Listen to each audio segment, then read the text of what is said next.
Hi, this is Stan. Welcome back to the Crow's Nest Railroad. Well, not at home. I found some shade here over in front of Bob's house, and so we're going to be working in his shop today. A couple of projects. First, we got to get some paint on that 15-inch gauge trolley, and then we got to do some machining work down on the trucks. So if that sounds like fun, stay tuned.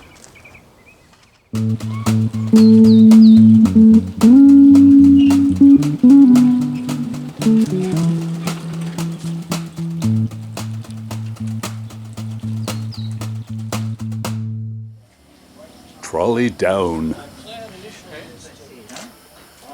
Well, that trolley sure looks weird laying on its side. This is Stan, and we're over here at the Roper Straw World headquarters, where we're going to take a look at this trolley today. We've got some primer and paint to spray today, and it's just easier to do some work on the bottom while this thing is tipped over on the side, simply because we just don't have a large crane. So let's get to work. So my job right now is to stir up this primer, and then we're going to filter this to get all the chunks out of it. To some degree, because we need to clean the guts. And Tim's going to start wiping down the roof panels. Those are going to get sprayed today as well. Trouble is, the sun is on these panels, and they're going to heat up really quick. It should probably be, I don't know, 103, 104 today at least. I think so. Which is normal for us in Arizona. That's not scary. It seems frightening if you're not from the Southwest. But that's just normal. And we'll have a cornucopia of sound today because not only are we spraying, but we've got the air compressor running, and they're putting in a new garage door across the street, so we got all that noise as well.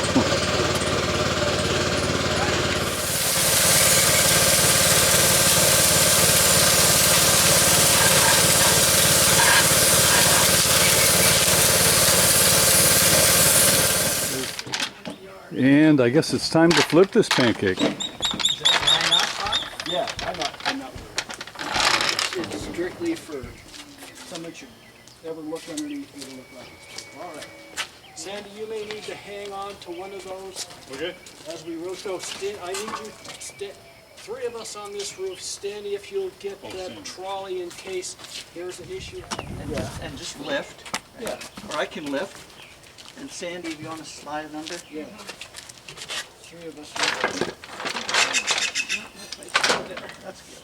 Perfect. Perfect. Same back end here. The back end. Hang on. Same in the back. One more clean rag, Bob. And she's back on her feet. Well, on the rolling dollies, that is.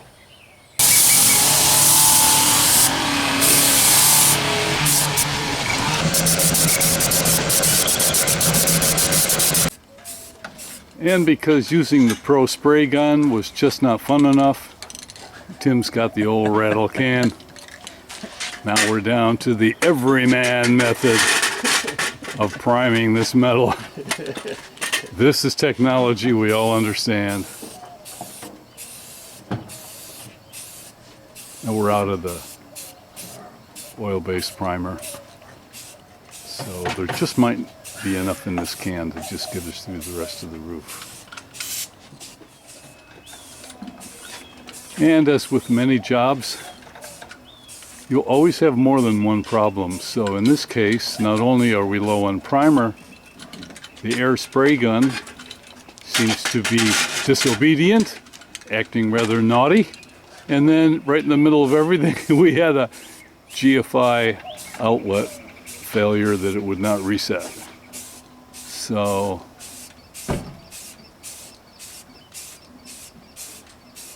how can you ask for any more fun than that?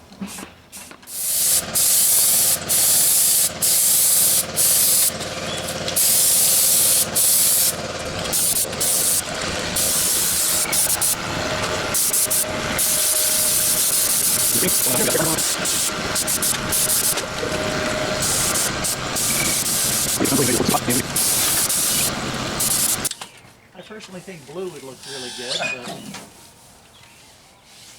Well, I have to say it's not easy painting green.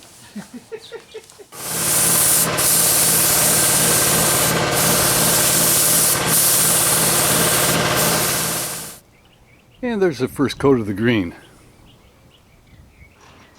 Already you can see how that color is going to tie everything together. It's going to look nice. All right, well, Tim has got the painting underway, Bob.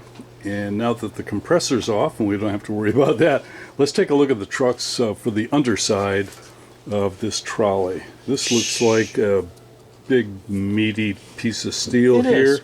So And what happens? That's the side frame on the That's truck? the side frame. So we're going to have a bearing that drops into this counterbore.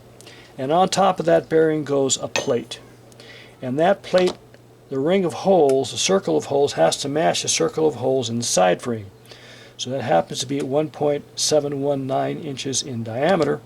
So we go to the milling machine and we start off with... And we need 8 of these, right? We need 8 of these. So I've got a small X in the center drawn by a simple square which rotates 90 degrees. This square finds the center of this round circle, of any round circle, and I mark it with an X, 2 crosses there, and then I come back over here to the milling machine. I drop that in, and then I ask the milling machine through the DRO to find me 6 holes at that exact 1.719 inch diameter. So it positions those holes and asks me to turn the machine's X and Y coordinates to hit each of those holes successively. That produces the initial billet that you see here with 6 holes in there. Now that's fine, except I needed to counterbore the hole because my 1032 Allen bolt needs to be reasonably sized, and I don't need a 3-inch Allen bolt. So by countersinking this here, I was able to let the overall bolt length be a little more short. So we're going to show you how we end up drilling this set of holes into a blank piece of steel. We don't have to put every single one of these 8 pieces in the milling machine and go through the X and Y coordinating process, which is somewhat slow. Here's what we do. Imagine this is an undrilled billet, and this is the drilled billet. We come along with this worm drive clamp, take the worm drive clamp, place it over the joint between the 2 of them, and tighten the worm drive clamp. Now what happens there is when that clamp gets tightened, it becomes really, really tight. This goes in a vise, and with this in a vise we are able to go ahead and drill these holes using the top plate and driving a drill through the top plate as a jig, and then we hit all the other 6 holes. Once we've done that, we take this apart. Now that I've got holes in the bottom of that, I take this worm drive clamp off, and we start the process all over again with a new clean blank. So then we come over here, imagine this being undrilled, and we do the same thing, dropping this back down over. And they're all sliced off this. And they're all sliced big off salami that over big here. salami over there. Okay. So you've basically got a pattern that you can repeat accurately the position of those holes, and you don't have to take each little donut and stick it over there on the mill. You can exactly, and that takes time with that little milling process. So we're going to speed that up with the advent of this clever worm drive clamp, and then the last thing we have to do is we need to drill the counterbore holes for the head of the 1032 Allen wrench. So I've got this down here. I've got my vice grip, my vise already set flush here to the base of the device. We're going to go over to the drilling machine. I've got the drill set at the right depth, so the drill comes in and it doesn't go all the way through. It just stops part way down. And that's what's evident you'll see over here on the drill. We'll take a walk over here. So set up on the drill press here. That's up on the drill press. What I say is the poor man's milling machine. Truly. All right, so now we're going to go ahead and we're just going to hand hold this. The drill's running moderately slow. Come along like that.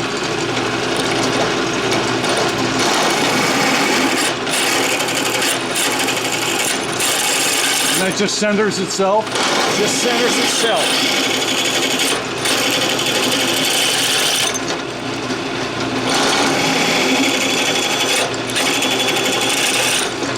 Now were the drill larger or more quickly turning, I might have to clamp this down in place for each of these holes, but here I don't have to. I have enough muscle strength to hold that into position when we're ready.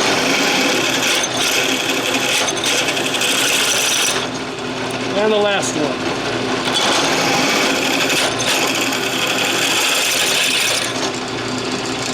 And that's it. Wow. Clean the chips off, and Bob's your uncle. Man.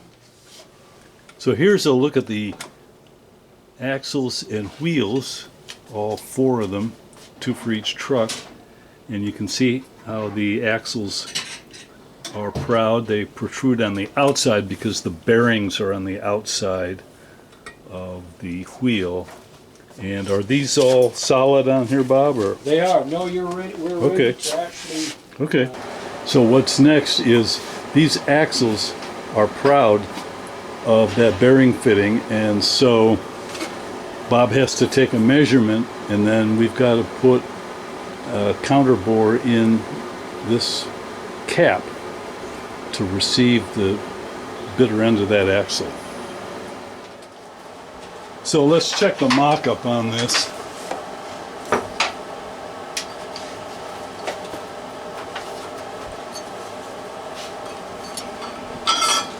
This is upside down, so this will be down, this is up. This plate's going to fit in here. Bob, will there be some bolts down through the center of these springs? There will be a pin sticking up here about 1 inch. Okay. That will hold the springs in place. Gotcha. Then there's the keeper plate that goes on that. That's this big plate here that we're going to put right across the front of that, and that locks okay. the whole thing from moving this way. There's Gotcha. bosses on the back that are welded, these guys back there that keep it from pushing this way, and this keeper plate bolted into the front will hold it in place there. So it can't move this way in or out, which But it means can kinda do rot. this. There's a little slop in everything so that it can follow the trackage. And then those pucks will fit on here, Pucks fit on the that's right. and there'll be room enough for a little bit of nose on the axle That's to stick out exactly on the right. side. Clearance for that, 1/4 inch clearance for that axle end to fit in there. Sweet. Well, I hope so. This is a little bigger than HO scale. Or the massive 5-inch gauge of the Crow's Nest Railroad. Ah, yes, well. Real men have 5-inch gauge. All right, Stanley, that's it, buddy, for today. Okay. I think we're good. All right. Well, that's going to wrap it up for this week. Thanks so much for watching. Really appreciate it. See you right here next time.